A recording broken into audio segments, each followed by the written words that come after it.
ચૈતર વસાવા તેમજ કોંગી અગ્રણી શેરખાન પઠાણે મુલાકાત લીધી। ભરૂચ જિલ્લાના ઝઘડિયા જીઆઈડીસી સ્થિત ક્રિહાન ટેક્સટકેમ પ્રાઇવેટ લિમિટેડ કંપનીમાં કામદારોના વિવિધ પડતર પ્રશ્નોને લઈ આપના ધારાસભ્ય ચૈતર વસાવાએ કોંગ્રેસ અગ્રણી શેરખાન પઠાણ સાથે મુલાકાત લઈ કંપની સત્તાધીશો સાથે વાત કરી સમસ્યાના સમાધાન કરવાના પ્રયાસો હાથ ધર્યા હતા।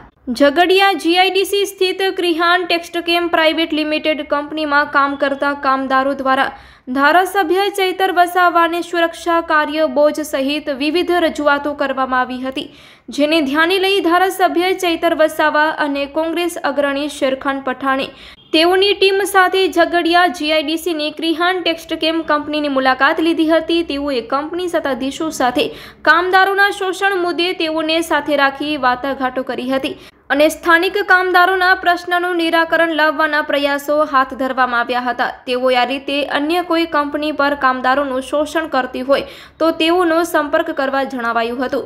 Report by Ketan Mehta, Jhagadia. આ કંપનીના જે સ્થાનિક રોજમદારો છે, વર્કરો છે, છેલ્લા 2011થી ઘણા અહીંયા એમ્પ્લોય તરીકે કામ કરે છે, છતાં એમને આજ દિન સુધી પરમેનન્ટ કરવામાં નથી આવ્યા। આજ દિન સુધી 10-12 વર્ષ પછી પણ એમને કોન્ટ્રાક્ટ પર જ કામ કરાવવામાં આવે છે, સાથે 240 દિવસ પણ પૂરા કરવા દેવામાં નથી આવતા, સાથે સેફટી બાબતે પણ ઇસ્યુ હતો અને ઘણા વીમા પોલિસી બાબતે પણ ઇસ્યુ હતો અને સેલરી બાબતે પણ એમની રજૂઆત અમારી સમક્ષ આવી હતી। અને જે આ કંપનીમાં જે કાપડના એક વર્કર જે 6 મશીનો ચલાવી શકે એવી પોઝિશન છે, ત્યાં 8 મશીનો ચલાવવા માટે જ્યારે દબાણ થતું હતું ત્યારે આજે અમે એમના મેનેજમેન્ટ સાથે ચર્ચા કરવા માટે અમે આવ્યા છે અને જે વર્કરોને અહીંથી કાઢી મૂકવામાં આવ્યા હતા એ વર્કરોને ફરી લેવડાવવા માટેની વાત અમે કરી છે, ત્યારે એમને લેવાની વાત કરી છે। સાથે સાથે આવનારા દિવસોમાં એક વર્કરોને પરમેનન્ટ કરવા માટે અને એમને યોગ્ય સેલેરી પણ મળે, સાથે સેફટીના સાધનો પણ મળે એ બાબતની અમે એકદમ રજૂઆત એમને સ્પષ્ટ શબ્દમાં કીધું છે। અમે ફરી 5 થી 6 મહિના બાદ ફરી પણ અમે અહીંયા મુલાકાત લઈશું, ત્યારે આવો કોઈ ઇસ્યુ અમારી સામે નહીં આવે એ અમે પૂરી તકેદારી રાખીશું।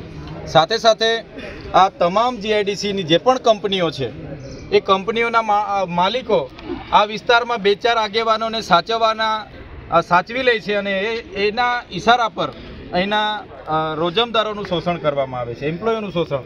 કંઈ પણ થાય એટલે લોકલ આગેવાનોને જેમને સાચવેલા હોય, જેને આપી મૂકી હોય એવા લોકોનો સંપર્ક કરીને દબાવી દેવાની વાતો ચાલે છે।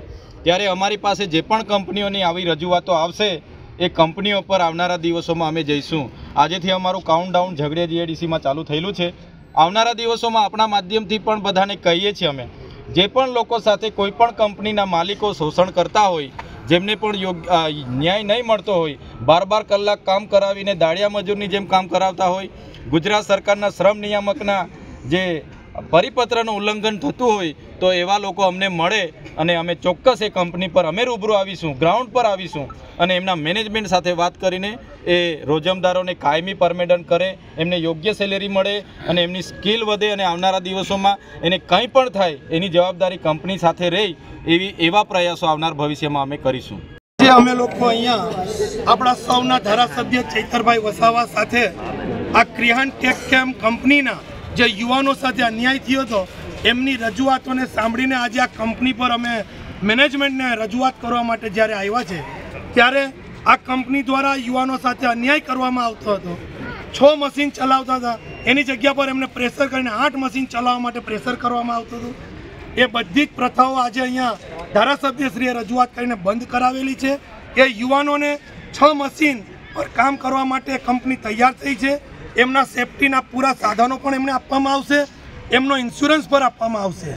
આજે હું આ મીડિયાના માધ્યમથી આ કંપની ઝઘડિયા જીઆઈડીસીમાં 50 કરતાં વધારે કંપનીઓ આવેલી છે, એની અંદર અહીંના સ્થાનિક લોકો પર અત્યાચાર થાય છે। હું આ મેનેજમેન્ટ, આ જીઆઈડીસીના અધિકારી અને ગુજરાત સરકારને હું આ મીડિયાના માધ્યમથી કહેવા માગું છું કે અહીંના સ્થાનિક લોકો સાથે અન્યાય થશે એ ક્યારેય ચલાવવામાં નહીં આવે। આજથી અહીંયાથી આ ક્રિહાન ટેક્સટકેમ કંપની પરથી આજે શરૂઆત કરેલી છે, ત્યારે આ ઝઘડિયા જીઆઈડીસીના તમામ કામદાર યુવાનોને હું કહેવા માગું છું, જે લોકો અહીંયા પીડાતા હોય તે લોકો અમારો સંપર્ક કરે। ધારાસભ્યશ્રી સાથે અમે 24 કલાક તમને ન્યાય અપાવવા માટે આ જીઆઈડીસીમાં અમે ઉપલબ્ધ રહીશું। જે કોઈ પણ અહીંયા કોન્ટ્રાક્ટ પ્રથા, જે કોઈ પણ દાદાગીરી, ધમકીઓ આપે એ કોઈ પણ વસ્તુ હવે ચલાવવામાં નહીં આવે.